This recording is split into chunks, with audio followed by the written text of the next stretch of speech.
Bonjour à tous. Ce tutoriel concerne la conception et la représentation de liaisons pivots. Je me propose donc de commenter avec vous une proposition de solution pour l'exercice numéro 1 du Polycope liaison pivot qui concerne un réducteur à engrenage à axe parallèle. Dans cet exercice, vous avez à réaliser la liaison pivot de l'arbre d'entrée par rapport au bâti et la liaison pivot de l'arbre de sortie par rapport au bâti.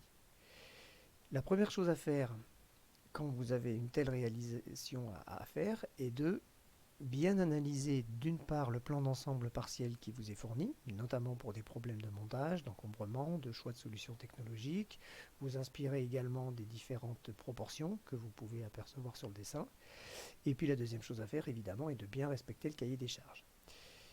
Donc ce réducteur à axe parallèle est constitué d'un arbre d'entrée qui transmet son mouvement à un arbre intermédiaire par l'intermédiaire d'un pignon de l'arbre intermédiaire qui, vous le voyez, est en arrière du plan de coupe. Il est caché sur cette partie-là. Et ensuite, le mouvement est transmis à l'arbre de sortie par une denture directement usinée sur l'arbre intermédiaire qui transmet son mouvement au pignon de sortie.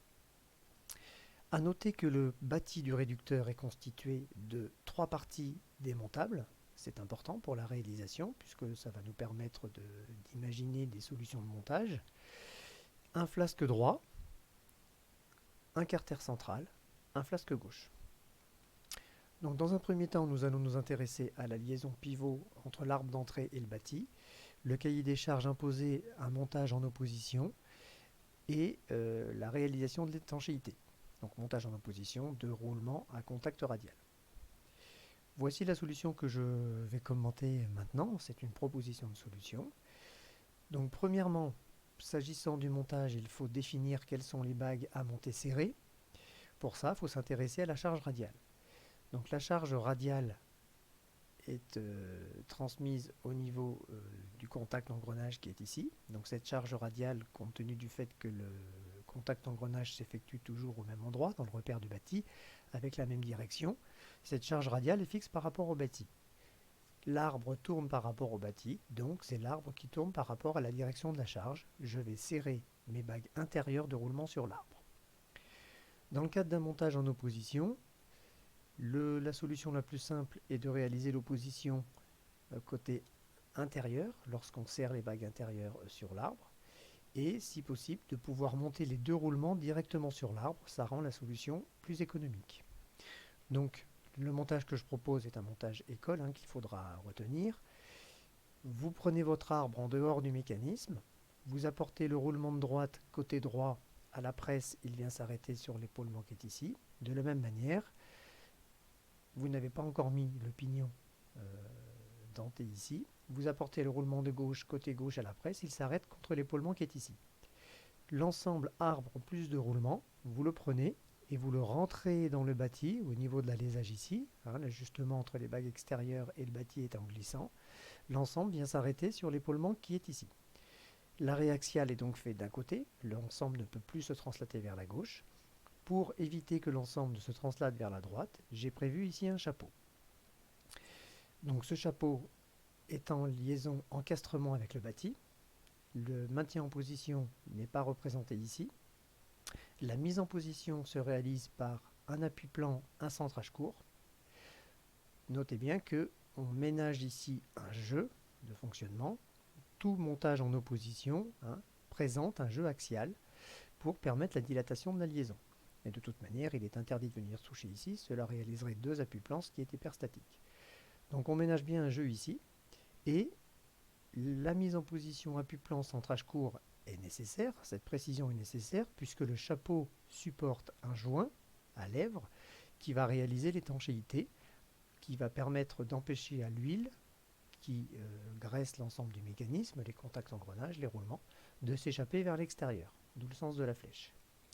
Ce joint est monté de la manière suivante, mise en position de type centrage, appui-plan et un assemblement serré. Un assemblage serré, pardon.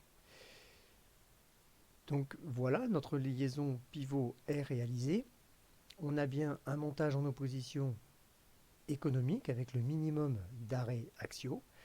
Je vais maintenant m'arrêter sur quelques petits détails de dessin. premièrement, les erreurs classiques consistent à oublier un certain nombre de traits qui correspondent à des arêtes auxquelles vous ne pensez pas.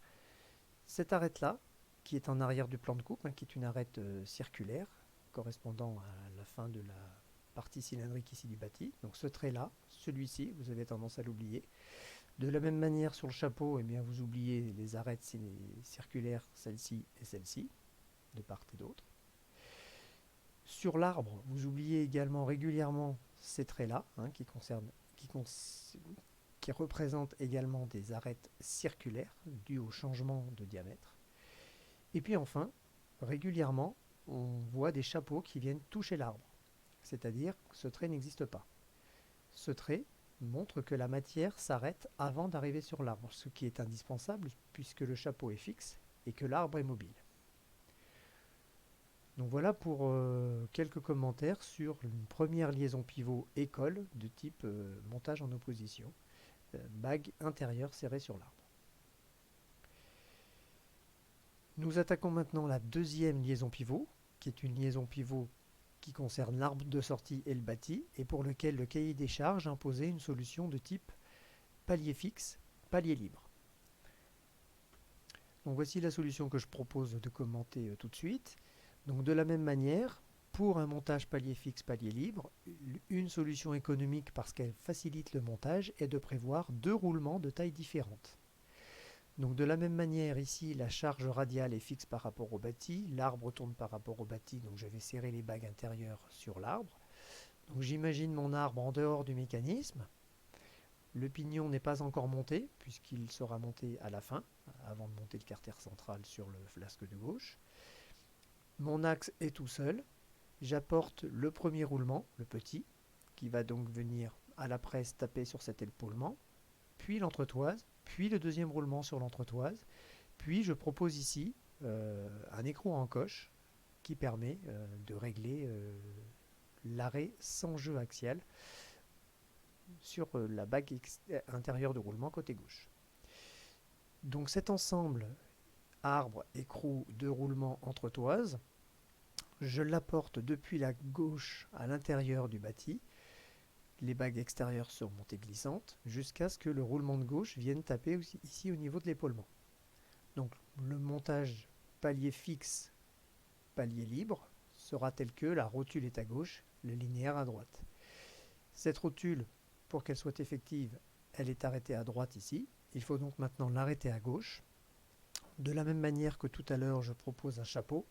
Donc je ne reviens pas sur la mise en position du chapeau, sur son maintien en position par 4 ou 6 vis, et sur ici le joint à lèvres. Simplement, ce chapeau, lorsqu'il est assemblé avec un jeu axial entre la bague extérieure de roulement et le chapeau. Or, nous souhaitons annuler ce jeu axial, il faut donc prévoir des cales de réglage ici, qu'on appelle cales pelables, puisqu'on pèle la quantité d'épaisseur nécessaire. Une solution pour déterminer le nombre de cales nécessaires pour chaque mécanisme est de poser une cale plus importante en épaisseur, calibrer, monter le chapeau, mesurer le jeu qui va apparaître ici entre le bâti et la partie plane du chapeau, et ensuite en déduire la quantité de cales à mettre. On démonte, on met la quantité de cales nécessaire ici, on remonte et on doit toucher exactement aux deux endroits. Reste à effectuer le maintien en position. Voilà pour la vidéo de présentation de deux solutions écoles.